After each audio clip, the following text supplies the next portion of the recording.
அனைவருக்கும் வணக்கம். இன்றைக்கி நம்ம பார்க்க போகிற வீடியோ எதை பற்றி அப்படின்னா, புவியியலில் இருக்கிற முக்கிய வினாக்கள் தான் பார்க்க போகிறோம்.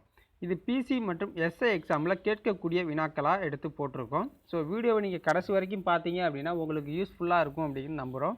ஸோ வீடியோவுக்கு போகிறதுக்கு முன்னாடி நம்ம சேனலில் இது வரைக்கும் நீங்கள் சப்ஸ்கிரைப் பண்ணலை அப்படின்னா சப்ஸ்கிரைப் பட்டனை கிளிக் பண்ணிக்கிங்க. ஆல்ரெடி பண்ணியிருந்தீங்க அப்படின்னா பக்கத்தில் இருக்க பெல் ஐக்கானையும் கிளிக் பண்ணிக்கிட்டீங்க அப்படின்னா தான் நம்ம போடுற வீடியோலாம் உங்களுக்கு உடனே தெரிய வரும். ஸோ வாங்க இன்றைக்கி வீடியோக்குள்ளே போகலாம். இந்தியாவின் புவியியல் மையமாக எந்த நகரம் உள்ளது அப்படின்னா நாக்பூர். இந்தியாவின் புவியியல் மையமாக எந்த நகரம் உள்ளது அப்படின்னா நாக்பூர். வடக்கே காஷ்மீர் முதல் தெற்கே கன்னியாகுமரி வரை உள்ள தூரம் 3214 கிலோமீட்டர். மேற்கே குஜராத் முதல் கிழக்கே அருணாச்சல பிரதேசம் வரை உள்ள தூரம் 2933 கிலோமீட்டர். இந்தியாவையும் இலங்கையையும் பிரிக்கும் நீர் சந்தி எது அப்படின்னா பாக் நீர் சந்தி. இந்தியாவையும் இலங்கையையும் பிரிக்கும் நீர் சந்தி பாக் நீர் சந்தி.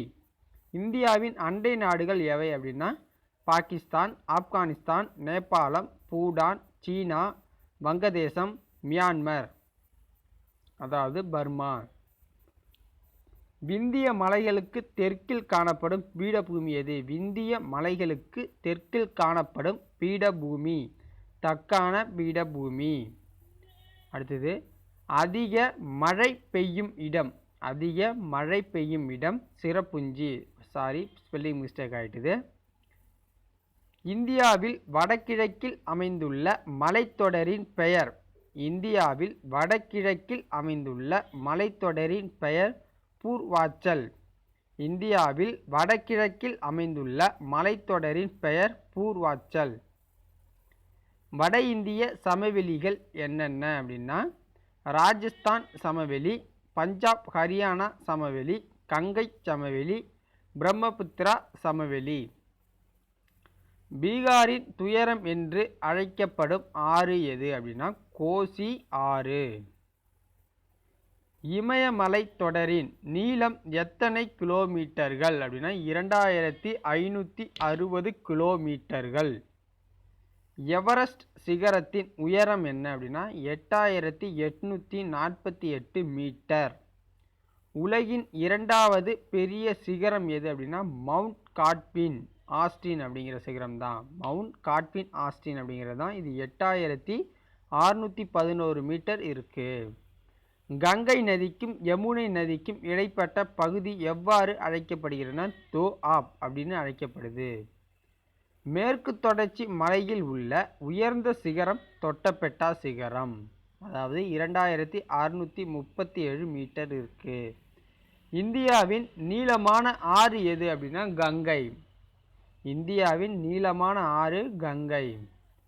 இந்தியாவின் நீளமான இரண்டாவது ஆறு கோதாவரி ஆறு. இந்தியாவின் நீளமான இரண்டாவது ஆறு கோதாவரி.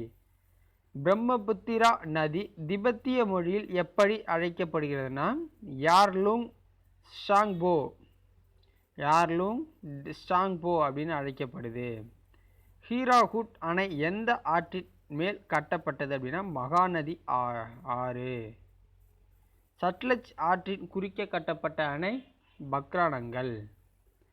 எந்த 5 ஆறுகள் இணைந்து சிந்து நதி உருவாகிறது அப்படின்னா ஜூலம், செனாப், ரவி, பியாஸ் மற்றும் சட்லஜ். தகுஷின் கங்கா என்று அழைக்கப்படும் ஆறு கோதாவரி ஆறு. தகுஷின் கங்கா என்று அழைக்கப்படும் ஆறு கோதாவரி. கிருஷ்ணா நதியின் முக்கிய துணை நதி எது அப்படின்னா துங்கபத்ரா நதி. கிருஷ்ணா நதியின் முக்கிய நதி துங்கபத்ரா நதி. 1600 ஆண்டுகளுக்கு முன் எந்த அணை எந்த நதியில் யாரால் கட்டப்பட்டது அப்படின்னா கல்லணை கட்டப்பட்ட அணை கரிகாலனால் கட்டப்பட்டது காவிரியின் குறுக்கே. இதுவும் ஸ்பெல்லிங் மிஸ்டேக் ஆகிடுச்சு. காவிரி அணை எந்த நதியில் கட்டப்பட்டதுன்னு கேட்கணும். உலகில் மொத்தம் எத்தனை வானிலை ஆராய்ச்சி மையங்கள் உள்ளன? 12500.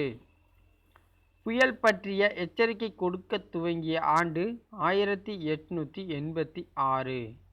இந்தியாவில் எவ்வளவு உயரம் வரையில் காற்றை பற்றிய புள்ளி விவரத்தை அறிய இயலும்? 20 கிலோமீட்டர். அமெரிக்காவில் தேர்ந்தெடுக்கப்பட்ட ஒரே கத்தோலிக்க ஜனாதிபதி ஜான் ஆஃப் கென்னடி. மஞ்சள் ஆறு என அழைக்கப்படும் ஆறு ஹோவாங்கோ ஆறு. ஹோவாங்கோ ஆறு. மேற்கு வங்காளத்தின் துயரம் என அழைக்கப்படும் ஆறு தாமோதர் ஆறு. இமயமலையில் அமைந்துள்ள பிற சிகரங்கள் கஞ்சன்ஜங்கா, நங்க பர்வத், தவளகிரி, நந்திதேவி. எது உலகின் மிகப்பெரிய நன்னீர் தீவு அப்படின்னா மாஜுலி. மாஜுலி அப்படிங்கிறது தான் பெரிய நன்னீர் தீவு. ஸோ அந்த வீடியோவை நீங்கள் கடைசி வரைக்கும் பார்த்துருந்தீங்க அப்படின்னா ரொம்ப நன்றி. உங்களுக்கு உண்டான கடைசி வரைக்கும் பார்த்தவங்களுக்கு நான் ஒரு கொஷின் கேட்பேன். ஸோ அந்த கொஷின் மூலயமா என்ன அப்படின்னா,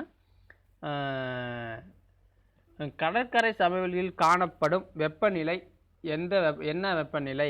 கடற்கரையில் காணப்படுற வெப்பநிலை எந்த வெப்பநிலை? அதிக வெப்பநிலையா இல்லை குறைந்த வெப்பநிலையா இல்லை சம வெப்பநிலையா அப்படிங்கிறத வந்து நீங்கள் கமெண்ட்டில் தெரிவிங்க.